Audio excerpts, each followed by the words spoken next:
présente et dit je connais. Si Dieu dit je connais, je crois qu'on peut lui faire confiance. Il dit moi l'Éternel je connais. Mais Seigneur, tu sais quoi? Tu connais quoi? Il dit je connais les projets. Seigneur, et il va dire un mot qui a une portée extraordinaire, un mot qui a une puissance terrible. Il va dire je connais. Seigneur, c'est quoi que tu connais? Il dit les projets, oui. Il dit que j'ai formé. C'est pas une idée qu'il a eue, qui a traversé son esprit. Il a dit tiens, j'ai une petite pensée pour Bruno, ça me traverse l'esprit, tiens, je vais lui donner ça, ça lui suffira. Non. On le fait souvent ça, nous. Mais Dieu agit pas comme ça. Il dit moi l'Éternel je forme. Je crée quelque chose qui n'existe pas. Je crée un avenir qui n'existe pas pour toi. Je vais te donner des projets qui n'existent pas, des choses que tu ne trouveras pas. Quand Dieu forme quelque chose, tu iras trouver dans le monde ce que Dieu forme. Tu ne pourras pas trouver dans le monde ce que Dieu forme. Mais si tu te tiens devant Dieu et que tu laisses le Seigneur faire et que tu laisses la volonté de Dieu s'accomplir pour toi, alors tu verras quoi? Tu verras pas la pensée de Dieu pour toi, non. Tu verras ce que Dieu a formé pour toi. Ce que Dieu a créé. Il y a une création. Il forme un projet. Il crée un projet, un avenir, une espérance, quelque chose qui va déposer en toi. Mais Dieu ne le dépose pas dans tout le monde, ça. Pourquoi? Dieu le dépose en celui et celle qui est disposé à recevoir. Dieu dépose ces bénédictions-là à celui et à celle qui veut s'abandonner dans ses promesses et qui veut oublier ses désirs et ses pensées et dire Seigneur, c'est toi qui me l'as promis. Je m'abandonne totalement dans cette promesse et j'attends de voir l'accomplissement de ta parole. C'est dans ces personnes-là que Jésus agit. J'aimerais qu'on prie le Seigneur. Gloire à Dieu. J'ai marqué une petite pensée, mais je ne voudrais pas vous apporter vraiment ce que j'ai marqué. Je voudrais vous apporter, si vous sauriez. Je crois au Saint-Esprit, je crois en la présence de Dieu. Et moi, ce soir, je veux voir sa gloire se manifester. Gloire à Dieu. Parce que c'est comme ça que Dieu agit. Amen. Dieu n'agit pas parce qu'un homme parle. Dieu agit parce que c'est sa volonté. Dieu n'agit pas parce qu'un homme a décidé de parler de lui. Non. Dieu agit parce qu'il veut agir. Et ce soir, il veut agir. Et demain, il veut agir. Et après-demain, il veut agir. Quand tu vas rentrer chez toi dans ta camping, il veut agir. Parce qu'il est Dieu et parce que c'est ça sa volonté. Ce qui l'anime à lui, c'est de te remplir, c'est de te bénir, c'est de te sauver, c'est de te délivrer, c'est de t'apporter la victoire. Non pas la destruction, mais la victoire. On prie le Seigneur ensemble. Je demande à Grignotte de prier le Seigneur. J'aimerais qu'on prie le Seigneur ensemble. Gloire à Dieu. Alléluia. Sois béni. Gloire à Dieu. On demande des actions de grâce que nous t'apportons. Oh Jésus. De la reconnaissance. Oh, Tu fais tout à merveille. Nous sommes émerveillés quand nous entendons ta voix qui parle à nos cœurs, ta voix qui nous fait du bien.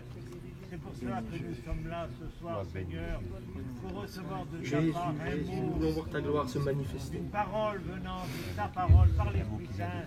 C'est pour cela que nous prions pour Steven, que la liberté lui soit donnée et que nos cœurs soient attentifs, que nos cœurs soient ouverts.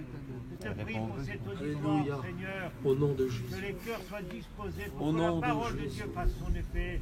Saisis-toi de ces instants, conduis ces Alléluia. instants dans le nom de Jésus. Alléluia. Amen. Alléluia. Alléluia. Je lis un verset et puis en lisant ce verset, en fait, je l'avais même pas lu, puis ce matin, il y a quelque chose qui m'a frappé, je cherchais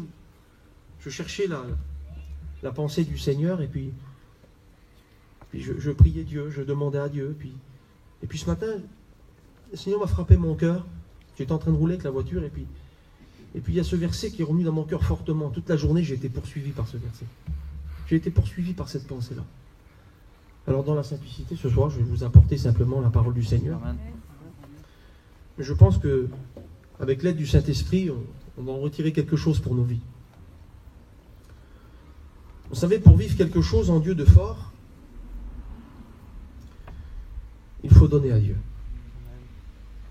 Et donner à Dieu, c'est pas simplement, et c'est pas ça en réalité.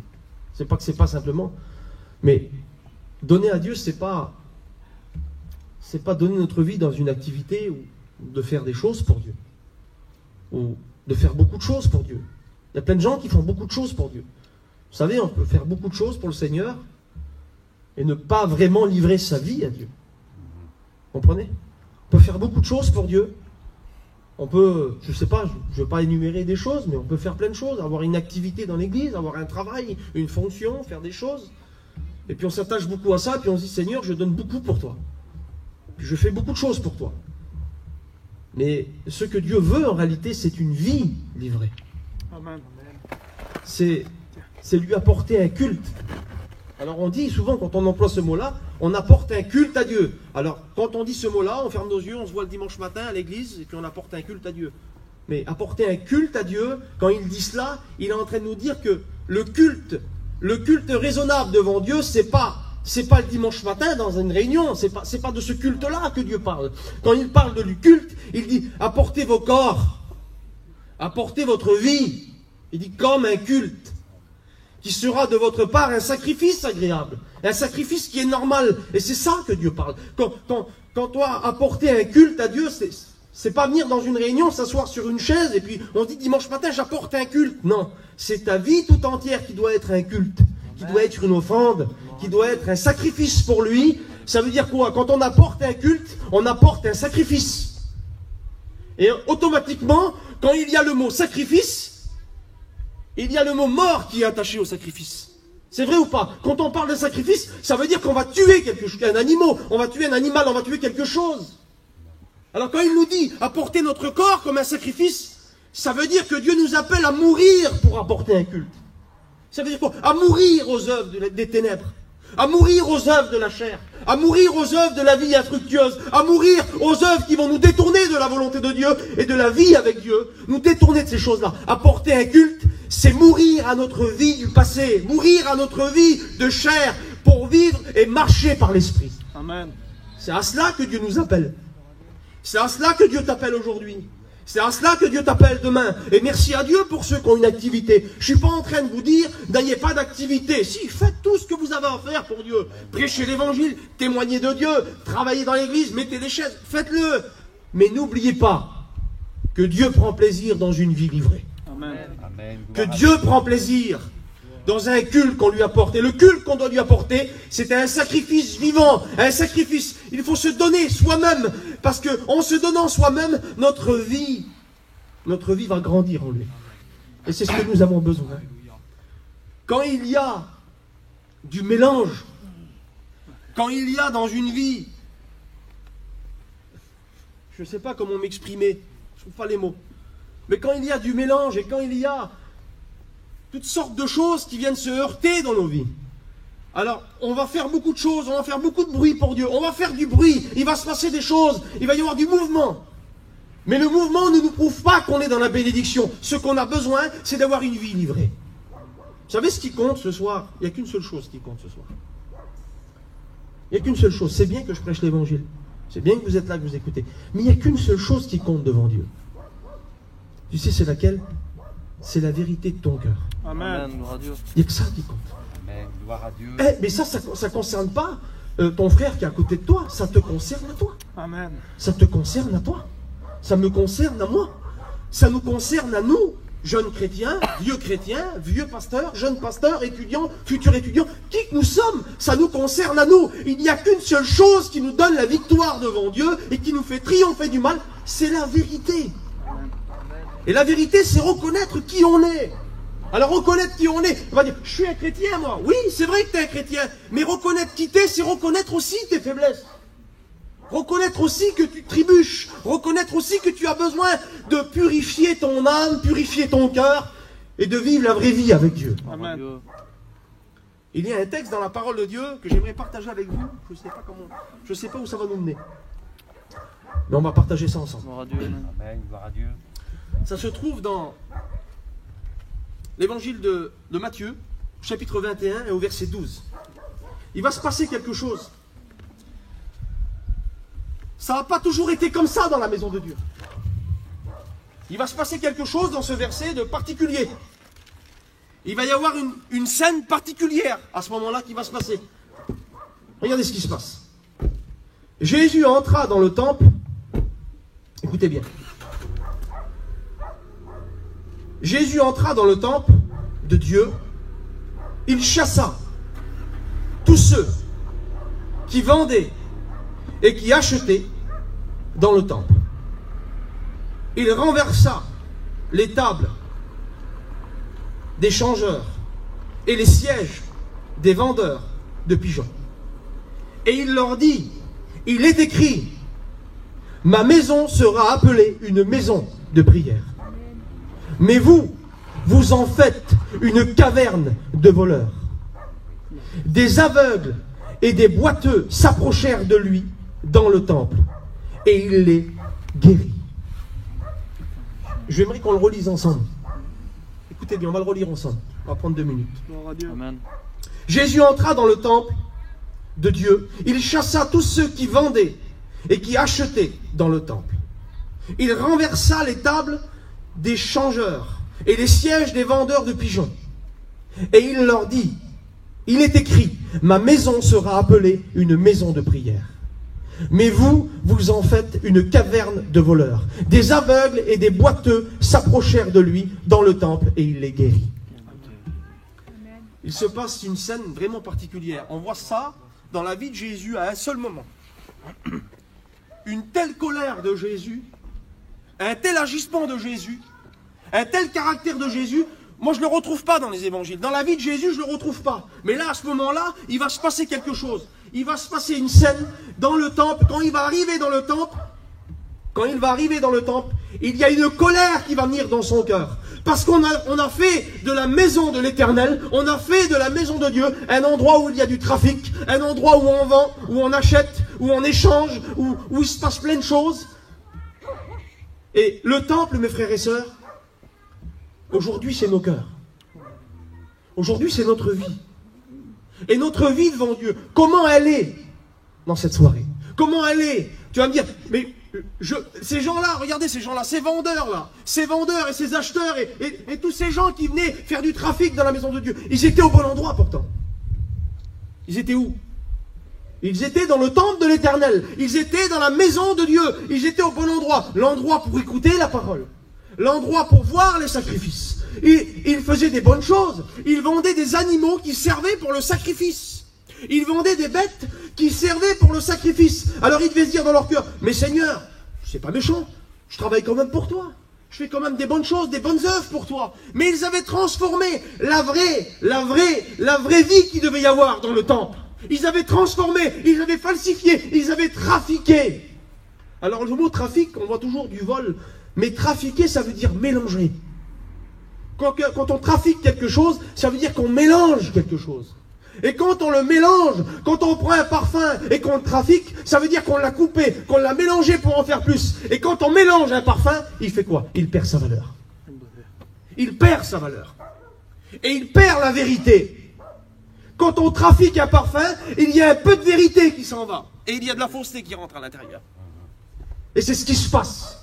Il y a des personnes dans leur vie spirituelle qui viennent aux réunions, qui viennent aux jeûnes même, et qui vivent, mais qui vivent leur vie chrétienne simplement dans un moment de jeûne de 3 heures de l'après-midi, simplement dans un moment de réunion. Mais la vie chrétienne, elle se vit dans la sainteté. Et nous sommes qui aujourd'hui? Nous sommes devenus, la Bible dit dans 1 Corinthiens, nous sommes devenus le temple du Saint-Esprit. Nous sommes devenus la demeure de Dieu. Vous croyez qu'on peut faire n'importe quoi quand on est la demeure de Dieu? Vous croyez, j'en reviens à ce que le frère a dit quand Bruno l'a parlé, vous croyez qu'on peut voir n'importe quoi? Vous croyez qu'on peut trafiquer, qu'on peut faire n'importe quoi? Ça ne marche pas. Et on se dit après, mais Seigneur, je ne comprends pas.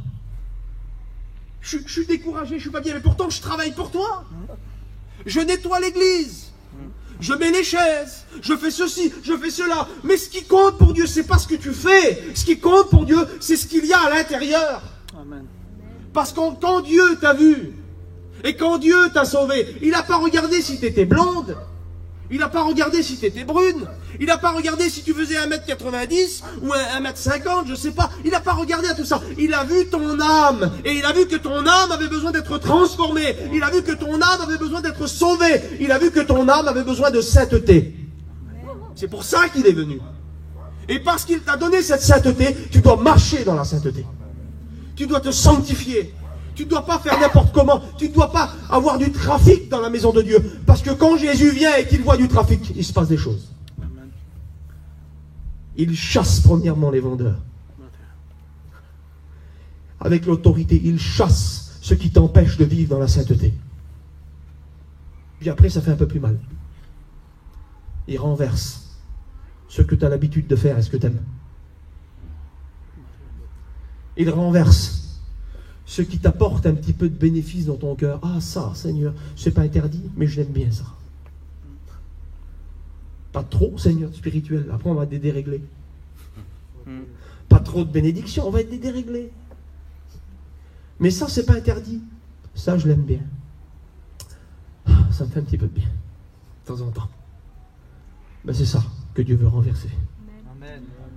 Parce que quand on se donne à Dieu, on se donne tout entier. Amen. Une vie tout entière. Si tu n'es pas tout entier à Dieu, n'aie pas la prétention de croire, de voir des grandes choses. Vous voulez voir des grandes choses en Dieu? Vous voulez voir des choses que vous n'avez jamais vues? Faites des choses que vous n'avez jamais faites. Vivez. Il faut vivre. Dieu ne nous appelle pas à parler, à bien expliquer les choses. Dieu nous appelle à vivre quelque chose de caché. C'est pas ce qui est visible qui sera sauvé. C'est pas ce qui est visible. L'âme, elle n'est pas visible. Vous avez déjà vu l'âme de quelqu'un? Vous avez déjà vu l'âme de quelqu'un? J'ai jamais vu l'âme de quelqu'un, moi. Mais Dieu sauve une âme. Dieu transforme une âme. Dieu change l'intérieur. Dieu transforme tout. Et quelqu'un qui a été régénéré par le Saint-Esprit, quelqu'un qui dit qu'il a été régénéré par l'Esprit de Dieu, ne peut pas trouver satisfaction dans un monde de péché. C'est pas possible. On ne peut pas dire être régénéré par l'Esprit et trouver satisfaction dans un monde de péché et de misère. Quelqu'un qui vit la vraie vie de Dieu ne peut pas trouver de plaisir dans le monde. C'est pas vrai. Il n'a pas d'attirance. Il n'a pas d'attirance. Parce que quand la vie de Dieu vit dans un cœur et que Dieu s'épanouit pleinement, il n'y a plus de place pour rien d'autre. On ne prend plus de plaisir qu'en Dieu. Il n'y a qu'en Dieu qu'on prend du plaisir. Et il va se passer quelque chose. Quand il y a du trafic, quand on essaye de falsifier les choses, et quand on essaye d'échanger certaines choses, le chandelier, je le mettrais bien là, moi. C'est pareil, il est toujours dans le temple. Mais Dieu a dit que c'était là qu'il fallait qu'il soit. Donc, il faut que ça reste là. Il y a des choses que tu n'as pas le droit de déplacer. Il faut que tu vis une vie de sainteté. Devenir un jeune, c'est bien. Mais il faut marcher. Il faut suivre. Il faut continuer. Il faut agir. Une vie de tous les jours. Regardez ce qu'il va dire. Ça bénit mon cœur quand je disais ça, ça bénissait mon cœur. Il va dire, il a chassé les vendeurs de pigeons. Et il va dire quelque chose. Regardez ce qu'il va dire. Et il leur dit, il est écrit, ma maison sera appelée une maison de prière. Amen. Gloire à Dieu. Avec le bruit qu'il devait y avoir dans le temple, il ne devait pas y avoir beaucoup de prières. Ah si, il y avait la prière. Mais à l'heure de la prière. À l'heure de la prière. À telle heure, je prie, moi. Je prie avant de me coucher le soir. Je prie parce que là, c'est le jeûne. Alors je prie. On prie à l'heure de la prière. Quand on prie à l'heure de la prière, c'est la religion, mes frères et sœurs. On vit une vie de religiosité. Mais une vie intime avec Dieu. On ne calcule pas quand on passe du temps avec lui. Amen. On l'aime Jésus. Amen. On aime sa présence. Gloire à Dieu. On n'est pas dirigé par le temps quand on passe un moment avec lui. Gloire à Dieu. On le suit parce qu'on l'aime. Gloire à Dieu. Sois béni. On a besoin de lui parler.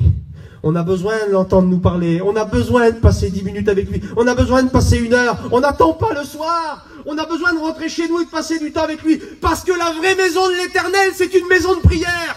Amen. Et une maison de prière, c'est pas 1 heure par jour, c'est pas 10 minutes, c'est pas 3 heures d'un jeûne, c'est pas 1 heure de réunion, c'est une vie, la maison, la maison, la maison. Il dit pas que dans un endroit de la maison, ça sera la prière. Non, il dit la maison tout entière sera appelée une maison de prière. La cuisine, c'est une maison de prière. La chambre, c'est une maison de prière. Le salon, toute la maison tout entière, elle sera appelée une maison de prière. Amen. C'est ça qu'il dit. C'est pour ça qu'il chasse les vendeurs, il chasse tout, parce qu'il n'y a pas de trafic dans la maison de Dieu, il n'y a pas de mélange dans le cœur d'un chrétien. Un chrétien, il vit pour Jésus, il marche dans la sainteté, et il peut regarder son maître en face, parce qu'il sait dans son cœur qu'il marche dans la sainteté. Amen. Reconnaît. Alors je ne parle pas de la perfection, vous ne serez jamais parfait. Je ne serai jamais parfait. On est des pécheurs et on restera des pécheurs. Mais ce que Dieu prend plaisir, c'est quand quelqu'un reconnaît son état. Amen. Alléluia. Quand quelqu'un dit Seigneur, c'est moi ça. Seigneur, vous savez, quand on fait quelque chose de mal, le premier réflexe, c'est quoi? Quand Adam a fait le mal, quand Adam a péché, leur premier réflexe, c'était quoi? Ils sont cachés. On croit qu'on peut se cacher. Et puis Jésus, le Seigneur, il y a un peu de l'humour en Dieu. Il y a un peu d'humour dans la jeunesse. Moi, je dis que c'est l'humour de Dieu, ça. Adam, t'es où? Comme si Dieu ne savait pas où il était. Quel humour qu'il a, le Seigneur. C'est moi qui brode un petit peu, il a dû se dire. Il croit de se cacher. Adam, t'es où? Il est derrière un petit buisson, il se cache. Je me suis caché, il dit, Seigneur d'amour. Parce que je savais que j'avais fait mal.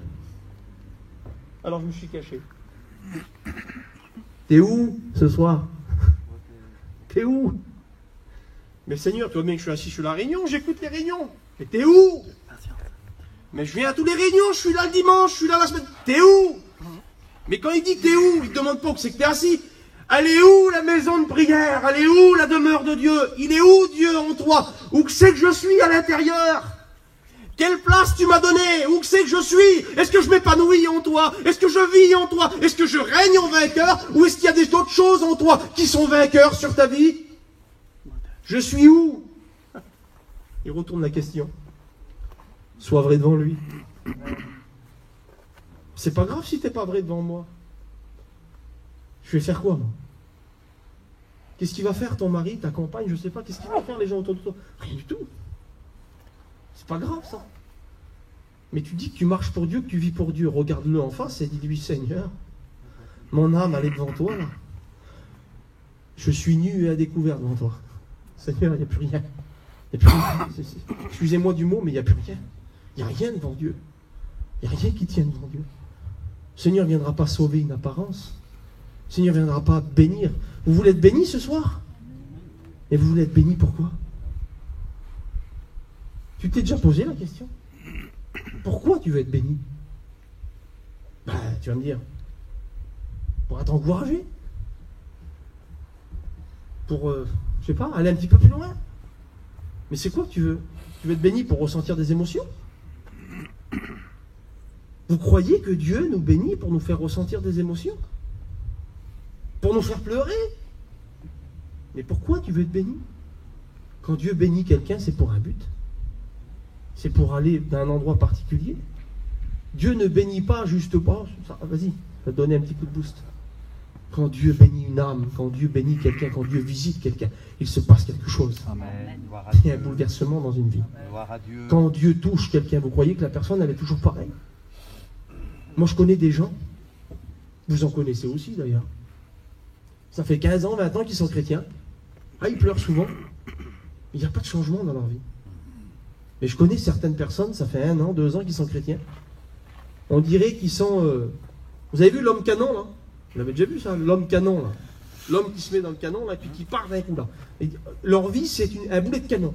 Mais pourquoi, Seigneur? Dieu les aime plus à eux? Non. Ils acceptent plus, eux, la volonté de Dieu que les autres. C'est pour ça que leur vie, c'est un boulet de canon. Avec Dieu, le temps ne compte pas. Vous savez que Dieu n'est pas dirigé par le temps. Hein? Le temps ne compte pas pour Dieu. Ah, nous, le temps, ça compte. Hein? J'ai vu des gens, moi, tu comprends, tu comprends, mon frère. Ça fait 30 ans que je suis chrétien. Je connais. Hein? Tu sais pas c'était qui, mon papou? Tu sais pas c'était qui, mon père? Je connais. Alors, quand ils ont dit ça, c'est bon. Ils sont dévoilés. Je connais les choses de Dieu. Ils sont chrétiens, mais ils connaissent les choses de Dieu. Mais ils ne connaissent pas Dieu. C'est le mot du gitan, ça. Je connais les choses de Dieu. Ouais. C'est pas les choses de Dieu qu'il faut connaître. Comme si que Dieu aurait des choses. Il faut connaître lui. Il faut s'approcher de lui. Il faut vivre avec lui. Il faut lui parler. Il faut le laisser s'épanouir en nous. Il faut qu'il manifeste sa gloire avec puissance. Il faut qu'il tout explose en nous. La vie de Dieu, c'est ça. Il faut accepter Dieu. Il faut marcher avec Dieu. Il ne faut plus rien retenir. Il faut enlever tout ce qui trafique. Il faut enlever tout ce qui peut mélanger la vie de Dieu, mixer la vie de Dieu. Regardez ce qu'il dit.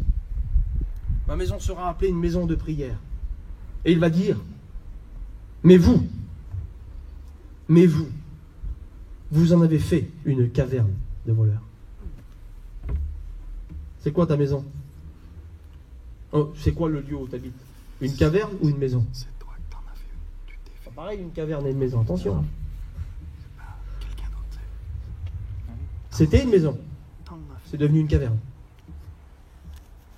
C'est triste une caverne. Hein. Une caverne, on y descend pour cacher des choses. Une caverne, il n'y a pas de lumière. Dans une maison, on peut y vivre. Dans une maison, il y a une cuisine, il y a un salon, il y a une chambre. C'est vivable une maison. Une caverne, on ne peut pas vivre. Et il y a des gens, par rapport à leur vie avec Dieu, la maison est devenue une caverne. Et puis dans une caverne, il n'y a pas la vie de prière, c'est pas vrai. Dans une caverne, c'est la vie de la religion. Je prie, je viens à la réunion, j'écoute la parole, puis il ne se produit rien en toi. Il n'y a pas de changement, il n'y a pas de bouleversement. T'écoutes, t'écoutes, t'écoutes, t'écoutes. Il ne se passe rien d'autre.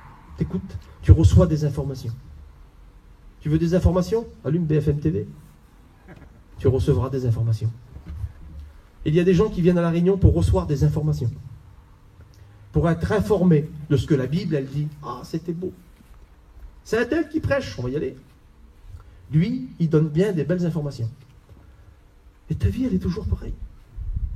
Parce que tu n'acceptes pas de changer. Parce que tu n'acceptes pas ce que Jésus te dit. Si Jésus te dit ça, tu sais, c'est pour ton bien. Hein. Tu sais, s'il te dit ça ce soir, c'est parce qu'il t'aime, Seigneur.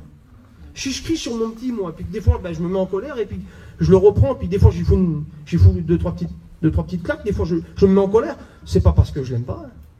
C'est mon amour pour lui qui me pousse à le redresser, à vouloir le faire changer. Dieu t'aime. Et lui, ce qu'il veut, c'est pas que tu restes sur la terre. Lui, ce qu'il veut, c'est que tu partes. Amen. Et j'ai regardé quelque chose dans le dictionnaire. Le mot caverne. Vous savez ce que c'est le mot caverne?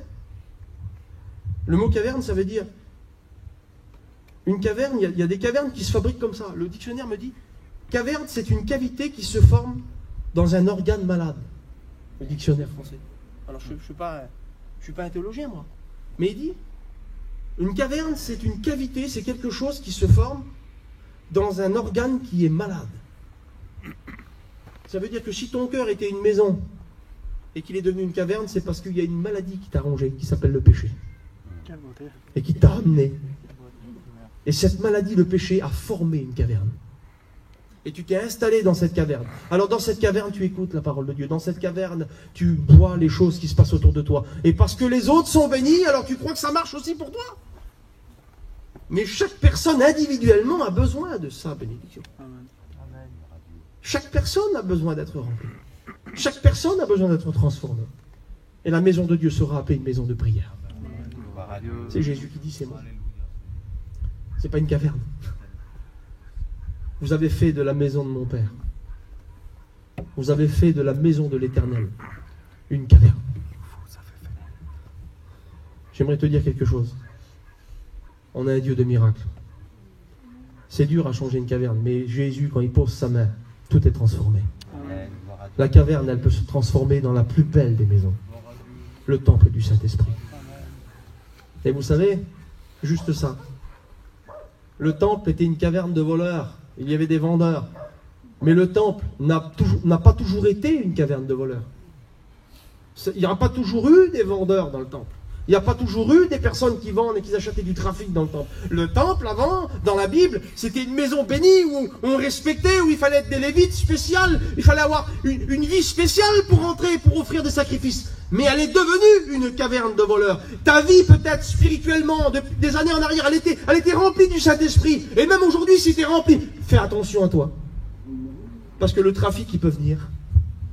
Parce que la vie charnelle, la vie qui n'est pas de Dieu, elle peut venir. Ça peut prendre la place, et puis tu peux prendre plaisir dans des choses plus que Dieu. Et puis ça peut prendre la place, et puis la caverne de voleurs, elle peut se créer. Elle peut se créer, mais ça n'a pas toujours été une caverne de voleurs. Peut-être que ta vie spirituelle, il y a quelques années, quelques mois en arrière, c'était une maison de prière. Et c'est devenu une caverne. Parce qu'il y a eu du trafic, parce qu'il y a eu du mélange, et Dieu ne se plaît pas dans le mélange. Vous croyez que le Seigneur va partager? Attends, il va dire. Moi je prends là, et puis toi tu prends là. Hein. Vous croyez que le Seigneur va partager? Vous croyez que le Seigneur vit dans un cœur partagé? Moi, ça me fait peur, moi, quand je le dis. Je me le prêche à moi, ce que je vous dis. Ça me fait peur, moi, quand j'entends ça. Seigneur, il ne faut pas qu'il y ait de mélange dans mon cœur. Ah, mais c'est rien, Steven, toi, tu prêches l'évangile. Tu pries pour les malades. C'est rien. Ça va aller pour toi. Non, ça ne va pas aller pour moi. Beauté, Seigneur. Il faut. Amen. Je ne parle pas d'efforts. On emploie trop ce mot. Faites des efforts. Néo-jeunes, faites un effort.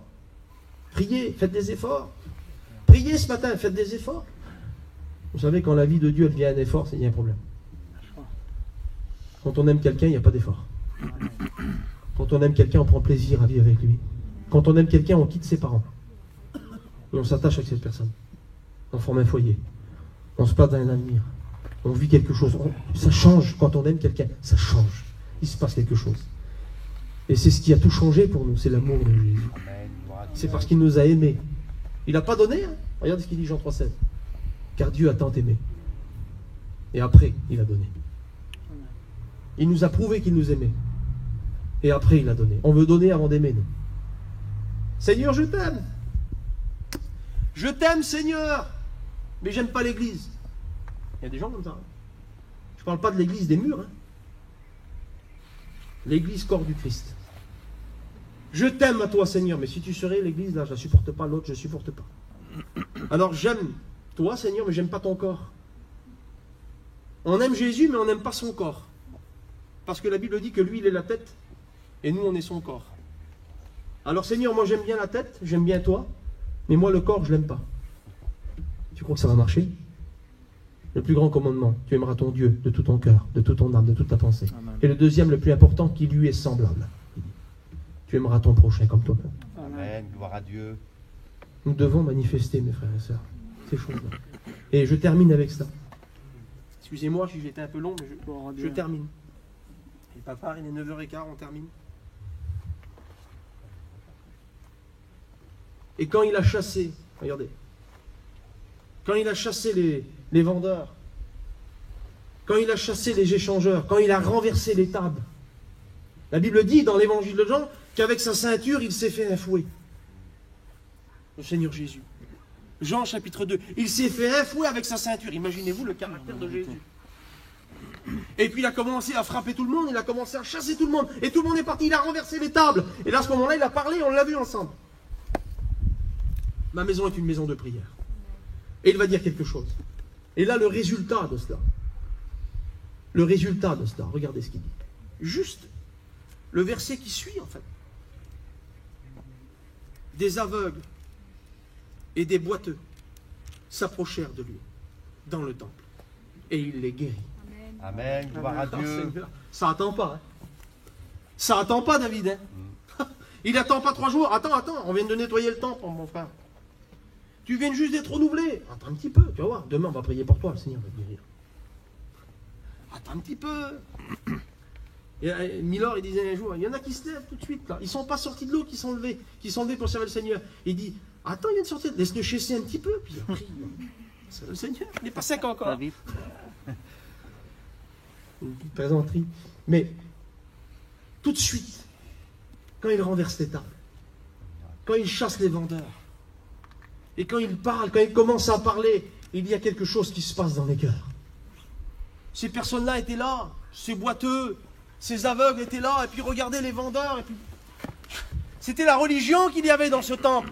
Il n'y avait pas la vie de Dieu, parce que la vie de Dieu, c'est le miracle. La vie de Dieu, c'est une action de miracle. C'est une bénédiction qui ne se manifeste pas demain, mais qui se manifeste dans tous ceux qui croient. C'est ça la gloire de Dieu. C'est ça la bénédiction. La bénédiction, c'est une manifestation de la puissance de Dieu. Pour qui? Pour celui qui croit. Il ne dit pas demain, il ne dit pas après-demain. Non, pour celui qui croit. Et ces boiteux n'ont pas attendu. Parce qu'ils ont vu la gloire de Dieu se manifester. Parce qu'ils ont vu ces choses. Et à ce moment-là, ceux qui étaient malades, ceux qui étaient aveugles et qui étaient boiteux ont été guéris et ont recouvert la vue. Et ils ont commencé à remarcher. J'aimerais te dire quelque chose. Cette maladie qui a transformé ta maison en caverne, cet organe qui s'appelle le péché, qui a rongé ta vie spirituelle, ces choses que tu aimais, que tu as nourries tout doucement et qui ont pris la place et qu'aujourd'hui tu es en train de dormir et tu ne réalises même pas que tu es en train de dormir. Et ça t'a détruit de l'intérieur. Regarde ta maison, c'est plus une maison, c'est une caverne. Mais si tu laisses Jésus renverser les tables, il n'attendra pas. Amen. Gloire à Dieu. Il n'attendra pas. Tu t'approches de lui comme cet aveugle et tu retrouves la vue spirituelle. Tu es boiteux spirituellement. Tu as une jambe pour Jésus puis une jambe pour le monde. Ça fait quelqu'un qui boite. Mais quand Jésus, il nous bénit et qu'il nous remplit du Saint-Esprit, on marche pour Jésus tout entier. Amen. Gloire à C'est ce que Dieu. tu as besoin. C'est ce que tu as besoin. Sur ces quelques mots, j'aimerais qu'on prie le Seigneur. Gloire à Dieu. Alléluia. Gloire à Dieu. Dieu soit la gloire. Dieu soit la gloire. Gloire à Dieu.